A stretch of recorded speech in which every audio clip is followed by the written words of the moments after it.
Crazy overtaking maneuvers and last lap lunges are something that we see commonly in sim racing. In this video, I'm going to analyse some of your sim racing incidents, give my opinion on who's to blame, and explain from a coach's perspective what could have been done better. Okay, so here we are in iRacing in the MX-5s again. Charlotte, oh, that's a big shunt. All right, let's just wind that back a little bit. Bit difficult always from these long angles to actually see what's going on here. We've got two cars, blue one on the inside, black one on the outside. The black one's squeezing him down. It's kind of good racing there. So he knows that the blue car's on the inside and then tries to take his normal racing line, the black car.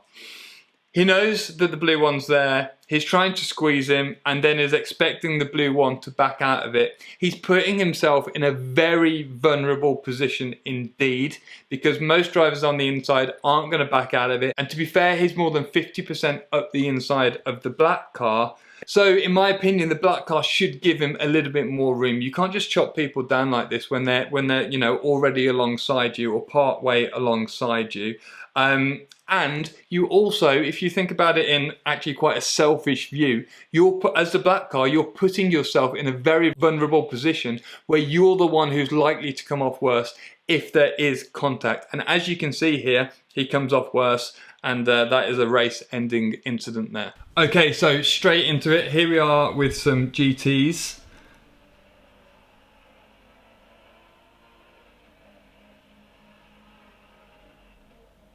Late lunge here by the white Ferrari. Lucky to get away with that. Lucky that the Merc got out of his way there. And the Merc's at the inside of the Audi. Oh, they have a touch, and I think that's the incident that he wants me to take a look at. So let me just rewind things a little bit here. So the Merc had a bad run coming off this previous corner. Because the Ferrari kind of dive bombed him. Should have backed out of this area here a little bit more. For me, once you're in that position coming out of the corner, you're done and you're only going to get squeezed to the curb. So I think he should have probably backed out of things a little bit earlier there. Would have saved him a little bit of time. Then he ran wide, got a bit of oversteer, which then put him on the back foot as he was coming down this next section of track. The Audi manages to get a long way alongside him and past him, but the Merc's still there. And then as we come down here, the Audi chops down. In my opinion, the yellow Audi should have left a bit more room on the inside of the circuit there, because he wasn't fully past the Merc. So the Audi's put himself in a very vulnerable position there, and he's actually been quite lucky to, well, he didn't survive, but to pretty much survive that. So yeah, in my opinion there, the yellow car should have given more room. The Merc could have put himself in a better position in terms of the previous corner. If he'd backed off a little bit, just tucked in, then he probably wouldn't have put himself in that compromised position where the Audi could have got so far alongside him. Okay, so here we are in Assetto.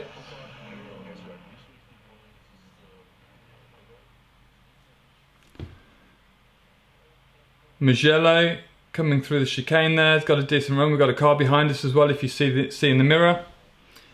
Was thinking about defending, turned in a fraction too early, I was going to say, but actually the other car ran deep.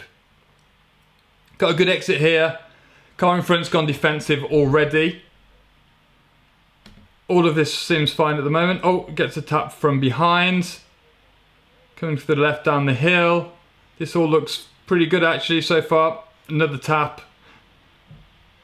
Okay, so not much to say there. The car behind, I didn't know where the incident was. The two cars that were at the front were driving really nicely then. They were being fair to each other, giving each other enough room.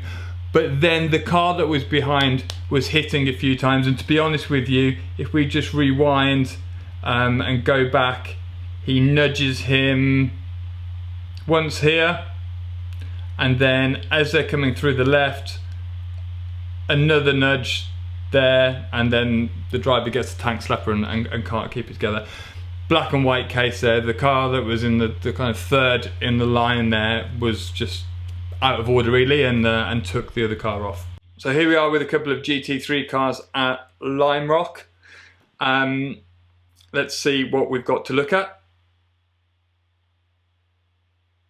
Coming into the final corner here. Oh, right, okay.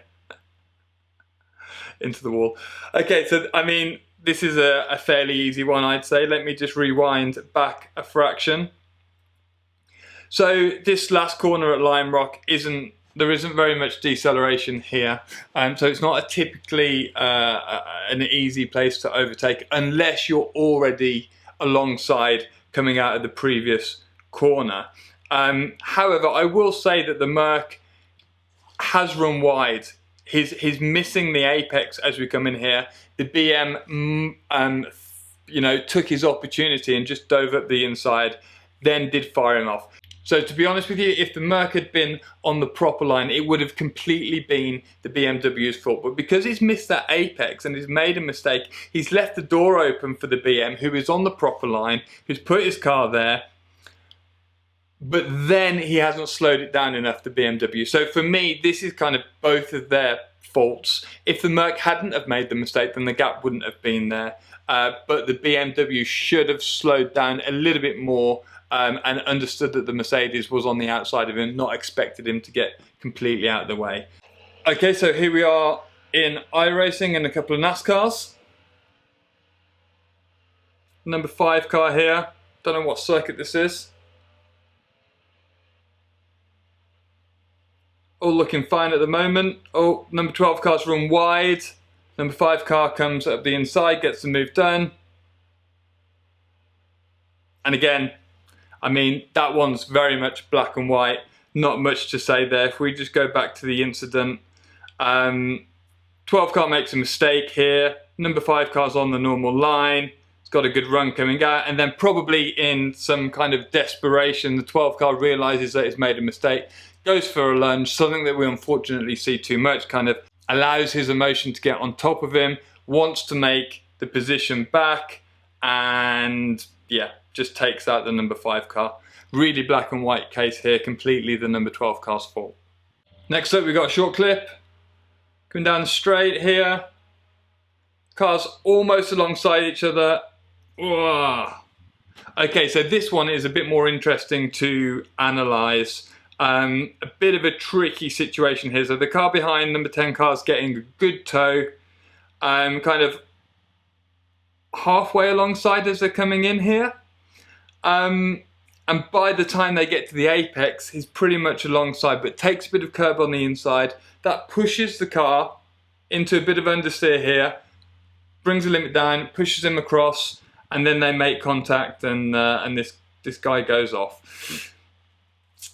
This is a really grey, difficult incident to analyse, because the number 10 car is putting himself in a position where it's difficult to overtake in this area. There's not too much deceleration. He hasn't got all the way alongside the car.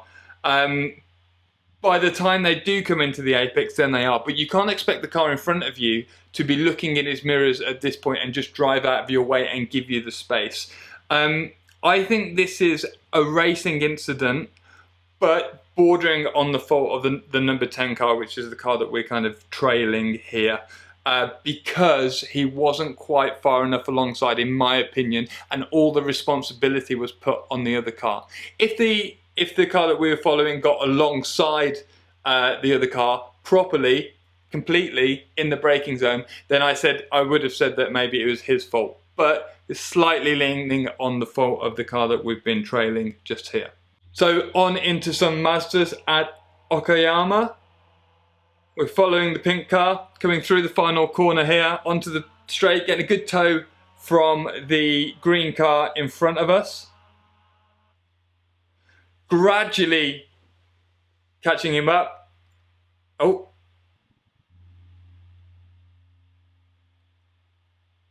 Didn't go into turn 1 quite as quick. Now we've got this blue car alongside us, heading into turn 2. Pink car's doing a good job. And there we go.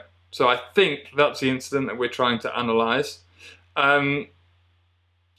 just going from a different point of view here. Let me just rewind it here because the replay's not great, to be honest with you. So, I mean, the first thing is that the contact with the blue car comes because he's not gone through turn one very well. He's made a mistake there. He's either got on the brakes too early.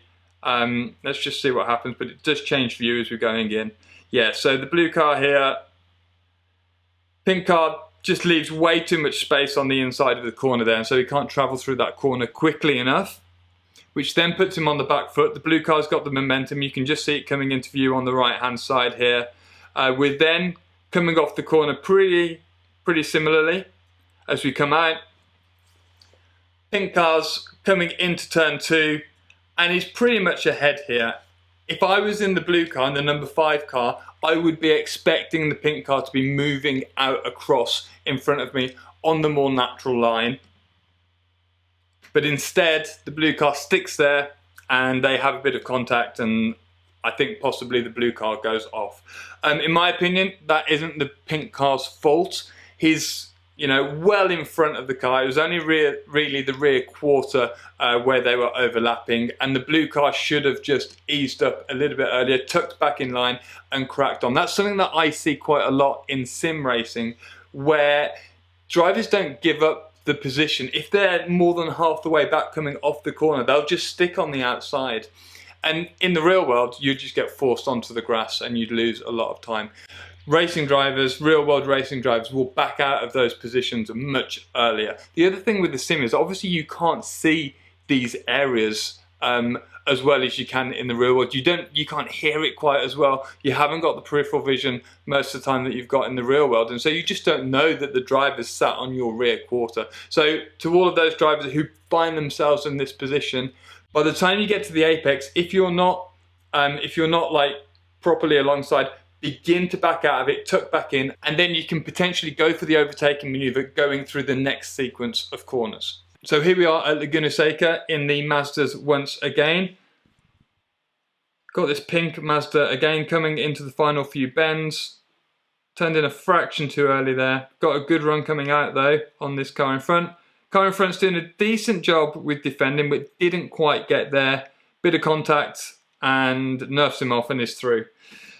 Let's rewind this because there are multiple problems here. First of all, going from the defensive point of view, the white car in front, white and blue car in front, kind of did a really half-hearted defending maneuver there. He should have, at this point, as they're coming off the penultimate corner, just stayed along that dotted white line and made it really obvious that he was going to make the pink car go around the outside. But what he did was left enough room on the inside, just over a car's width, for the pink car to come through. That's absolutely no good because you're leaving the space, first of all, for the pink car to come through, and he's going to have a bit of a move. We don't know what the context of this situation is. Perhaps it's the last lap and, you know, the pink car's going to try and make a move for the final position. But the white car's given the space on the inside, should have defended absolutely completely. What he's also not doing now is opening up the corner as much as he can. If the car's coming up the inside, at this point the white car should be moving to the outside of the corner so that he opens up the line and he can actually cut back and possibly win the position back on the next start-finish straight. Now, from the pink car's point of view, I wouldn't have gone for this move right here. You're putting yourself again in a very vulnerable position where contact is very likely. It's not a massive deceleration zone in this area of the circuit.